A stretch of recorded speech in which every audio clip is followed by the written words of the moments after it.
NSS college of engineering. ഇതാണ് കവാടം. Okay, ഇതാണിപ്പോൾ കേരളത്തിലെ ഫസ്റ്റത്തെ എയ്ഡഡ് എഞ്ചിനീയറിംഗ് കോളേജ്. അത് കണ്ടില്ലേ, പാലക്കാടിന്റെ ആ ഒരു ഹരിത ഭംഗിയാണ് ഈ കണ്ടുകൊണ്ടിരിക്കുന്നത്. പപ്പാടി വെള്ളച്ചാട്ടം പറയുന്ന ഒരു സംഭവമാണ്.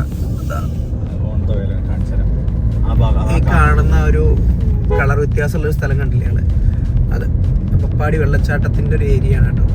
നമ്മള് പറഞ്ഞ പപ്പാടി വെള്ളച്ചാട്ടല്ലേ, ഇത് ഈ കാണുന്നതാണ് കേട്ടോ. കണ്ടുകള് ഏറെക്കുറെ അടുത്ത് നമ്മൾ ചെല്ലും. ഇപ്പം ഇത് സത്യം പറഞ്ഞു കഴിഞ്ഞാലേ നമ്മളിപ്പോൾ ഈ വഴി കൂടെ വന്നത് എന്താണെന്ന് വെച്ച് കഴിഞ്ഞാൽ ഹൈവേയിൽ ബ്ലോക്കുള്ള സമയത്ത് നമുക്ക് ഷോർട്ട് കട്ട് എടുത്ത് പോരാൻ പറ്റുന്ന ഒരു വഴിയാണ് ഈ കാണുന്ന വഴി. ഇതല്ലേ, ഇത് ഈ ആ പാടത്തേക്കൊക്കെ ആനകൾ ഒരുപാട് വന്നിട്ട് നിങ്ങൾ പത്രങ്ങളിലും കാര്യങ്ങളൊക്കെ കണ്ടിട്ടുണ്ടാവും. ഇവിടെയാണ് അല്ലേ ഒരാളെ